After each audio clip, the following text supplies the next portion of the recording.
Hello दोस्तों, welcome back to मेरे channel forest blaster और मैं हूं आपका होस्ट अभी। एक बड़ा ही टायरसम दिन, थका देने वाला दिन, लो वॉलेटिलिटी वाला दिन। बहुत कम ऐसे दिन होते हैं कि जिसमें बिल्कुल लो वॉलेटिलिटी रहे। और जो मूवमेंट थी शायद इट वाज बेसिकली जो बुल्स थे, दे वर क्रॉलिंग अप देयर वेज। ठीक हो गया। तमाम जो मार्केट थी आप नोट कीजिएगा कि वो यही चीज़ रही, चाहे यूरो था, चाहे जीबीपी था, चाहे गोल्ड था, चाहे नास्डैक था, चाहे ऑयल था। Everyone took a one dimensional force, or that was the way up. But it was not a smooth way up.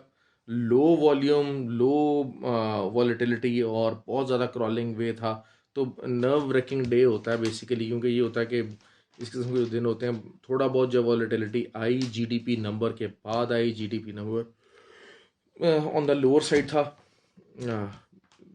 Consensus से को थोड़ा बहुत ही ऑफ टारगेट रहा, बाकी मिक्स नंबर्स थे।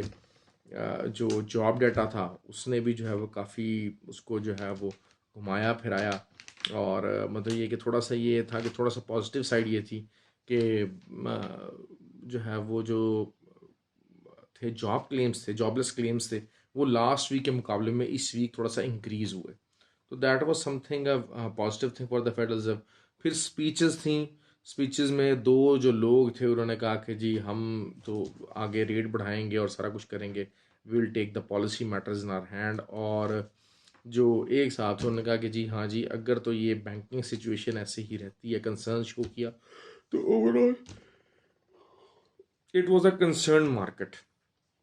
कंसर्न था मार्केट के अंदर, जो है वो चीज़ें कॉशियस वे में मूवमेंट थी। तो जिसका रिज़ल्ट था आज। अब कल क्या हो सकता है, कल डाटा मौजूद है, लेकिन अगर शायद मैं दो तीन चीज़ों को समराइज़ करने की कोशिश करूं। सबसे पहले यूरो की बात करते हैं। अब अगर आप इसको ऑनेस्टली स्पीकिंग अगर यहाँ पर देखते हैं, ये 1.09 वगैरह के 8, 6, 7, 8 तक जो है मार्केट गई है। अब ऊपर का जो लेवल अगर 1.10 होता है, तो it's a good selling area. It has to be a good selling area. ये वो एरियाज है जहाँ पर आपको सेल लेनी ही लेनी है। एसएल के साथ लीजिए, आपको एसएल मिलेगा। अच्छा, ये चीज़ें मैं अपने जो फ्री व्हाट्सएप ग्रुप है उसके अंदर मैं बताता रहता हूँ। Free WhatsApp group it's totally free, हर एक के लिए फ्री है और हर कोई इसको ज्वाइन कर सकता है। कोई चार्जेस नहीं है, कोई मंथली चार्जेस नहीं है। खाली सिग्नल ग्रुप नहीं है, लर्निंग बेस्ड ग्रुप है। कोई बहुत ज़्यादा आज कोई जिसे कहते हैं ना कि मार्केट के अंदर कोई तेज़ी या वो चीज़ उस तरह से नहीं थी, लेकिन ये कि फिर ऐसे जो दिन होते हैं उसमें लर्निंग काफ़ी ज़्यादा अच्छी हो जाती है। और फ्री व्हाट्सएप ग्रुप ज्वाइन करने के लिए आपको ऑक्टाफेक्स और एक्सनेक्स हमारे आई बी लिंक के साथ जुड़ना पड़ेगा और वहाँ पर ट्रेड करनी पड़ेगी। वीडियो डिस्क्रिप्शन में लिंक है, मेरा व्हाट्सएप नंबर भी नीचे वीडियो में दिया हुआ है। और अगर आप ऑलरेडी ऑक्टाफेक्स और एक्सनेक्स पर ही काम कर रहे हैं तो आप मेरे आई बी लिंक के साथ जुड़ के वहाँ पर जो है वो उस फ्री व्हाट्सएप ग्रुप का हिस्सा बन सकते हैं। तो बाकी लर्निंग पॉइंट ऑफ व्यू से इट्स टोटली फ्री। बहुत सारी गलतियाँ, बहुत सारी चीज़ें जिनका आपको मार्केट के अंदर अंदाज़ा ही नहीं होता, चीज़ों का पता नहीं होता। You get lot of basic knowledge. और ये कि जो फॉरेक्स ब्लास्टर ट्रेनिंग अकेडमी है, इंशाल्लाह वो भी रनिंग फॉर्म में आना शुरू हो जाएगी। वो भी कोर्सेज हम लोग कोशिश करेंगे कि उनको कॉस्ट इफेक्टिव रखें, लेकिन वही बात होती है कि ओवरहेड एक्सपेंसेस हैं, एक सारा कुछ है वो हमें उनको देखना पड़ता है, उनको लुक आफ्टर करना पड़ता है। तो उस चीज़ के हवाले से इंशाल्लाह वहाँ से भी आपको जो है वो नेक्स्ट मंथ के अंदर अंदर जो है वो क्लोजिंग मिल जाएगी। अब कल क्या है, मंथली क्लोजिंग भी है, वीकली क्लोजिंग भी है।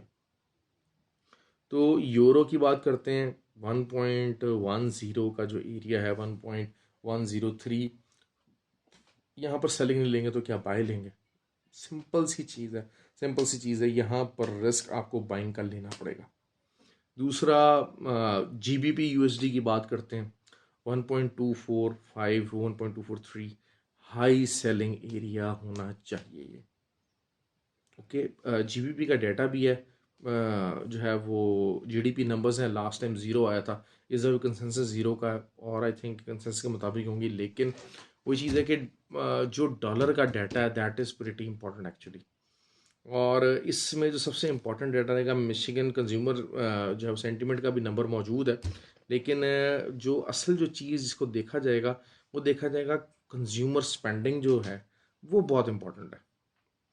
और कॉस्ट ऑफ लिविंग और सारा कुछ जो है वो काफ़ी इन्फ्लेशन बेस्ड डाटा कल आना है। और उसमें लेकिन मैं यही देखता रहूँगा, बहुत ज़्यादा कोई कूल ऑफ तो नहीं होगी inflation, but it will remain on side line. Lower side के ऊपर कंसेंसस है तो कंसेंसस के मुताबिक ही आनी चाहिए। हायर साइड के ऊपर जाने के चांसेस कम है। क्यों? क्योंकि जीडीपी नंबर कम हुआ हुआ है। जो वो वीकली जो जिसे कहा जाए कि आपका जो जॉबलेस क्लेम्स हैं वो भी ज़्यादा हैं। तो वो चीज़ें हैं थोड़ा बहुत जिसको कहते हैं कि वो इकॉनमी पे रिफ्लेक्ट ज़रूर करेंगी, लेकिन कोई बहुत ज़्यादा मेजर ड्रास्टिक किस्म का चीज़ नहीं आएगा। तो जिसकी वजह से मैंने आपको ये बता दिया बात। दूसरा, ऑयल जो है वो 4 आवर के ऊपर उसकी डाइवर्जेंस आई हुई है। पहले आपको मैंने जिस तरह कहा था कि 1 आवर और M30 के ऊपर जो है बेरिश डाइवर्जेंस है प्ले करेगा। बेसिकली आज वही हुआ कि जो रिटेलर थे वो तकरीबन सारा टाइम जो सारा दिन 75-80% जो है वो 75% 78% रिटेलर सेंटिमेंट सेलिंग में बैठे रहें। और जब बैठे रहें तो आपको पता ही है, जो मेरे फ्री व्हाट्सएप ग्रुप वाले लोग हैं खासकर, वो तो लाजमी जानते हैं। वो लाजमी जानते हैं कि जिन जब ये वाली चीज़ होती है और कोई फंडामेंटल डाटा भी नहीं है तो फिर वो मार्केट जो है ना वो उसको ऊपर की तरफ जो है वो लेके जाती है, और वो घसीट घसाड़ के ज़बरदस्ती से कहते हैं वो लेके गए हैं। लेकिन ये कि H4 के ऊपर अभी एक डोजी की कैंडल क्लोज हुई, ऑल दो इट इज़ अ ब्रेकआउट। थोड़ा सा मैंने आपको कहा था कि 75 तक, कल मैंने बताया था कि मार्केट जो है वो यहाँ से 75 डॉलर्स तक पर बैरल तक जा सकती है। तो 74.60 तक मार्केट गई है ऑयल के ऊपर, लेकिन 75 का जो एरिया है 75.3। दूसरा असल जो चीज़ यही है कि मंडे को है ओपेक की मीटिंग, तो उसके इम्पैक्ट के अंडर भी जो है, लेकिन ये कि ऑयल के हिसाब से बहुत कम मूवमेंट है। जिस तरह की ऑयल की मूवमेंट नॉर्मली होती है, कम से कम ऊपर नीचे मिला के रेंज जो है वो 3 से 4, 3-3.5 डॉलर्स की होनी चाहिए। लेकिन पिछले काफ़ी दिन से ये मूवमेंट काफ़ी कम है।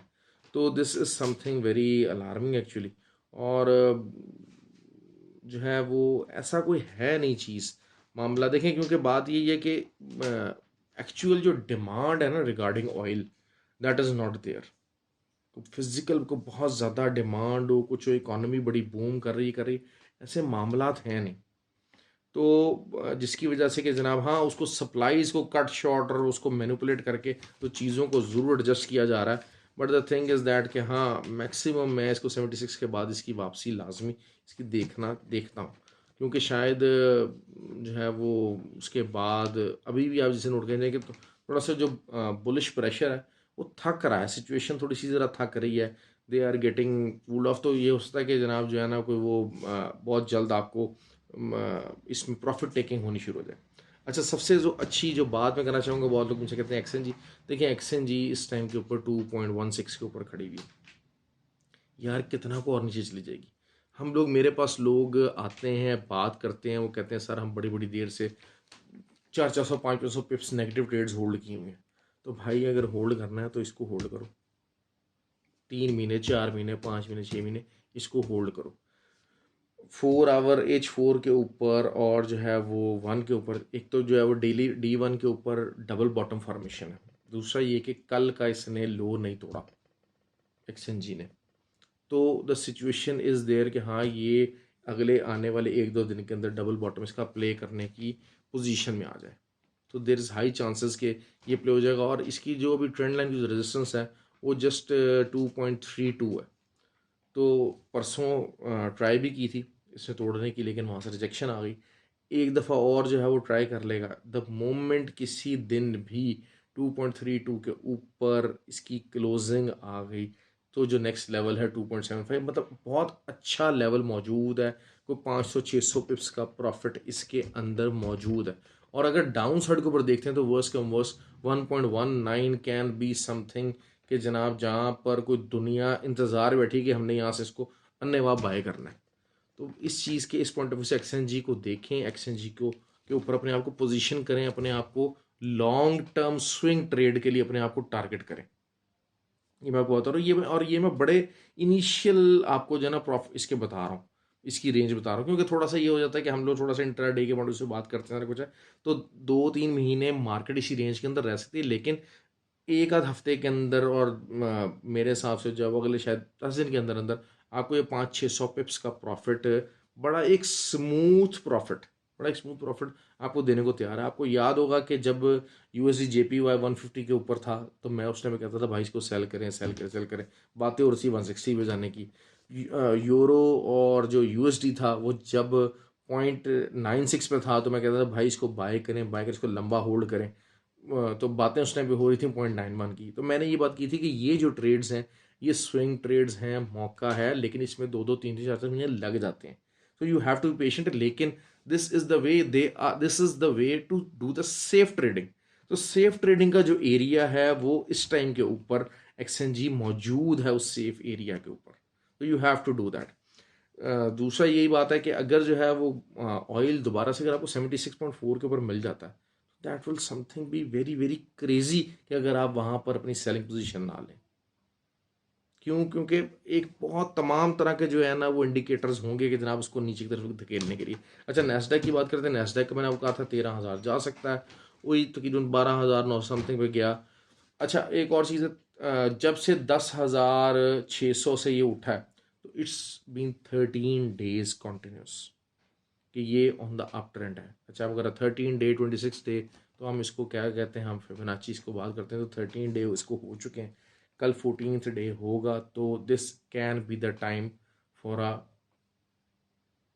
स्विंग ऑन, क्योंकि वही बात है कि 13,050 का एक बहुत तगड़ी रेजिस्टेंस मौजूद है। और अगर आपको जो है वो रिस्क लेना है सेलिंग का तो एक प्रॉपर बड़ी अच्छी जगह है ये अच्छी जगह है सेलिंग की।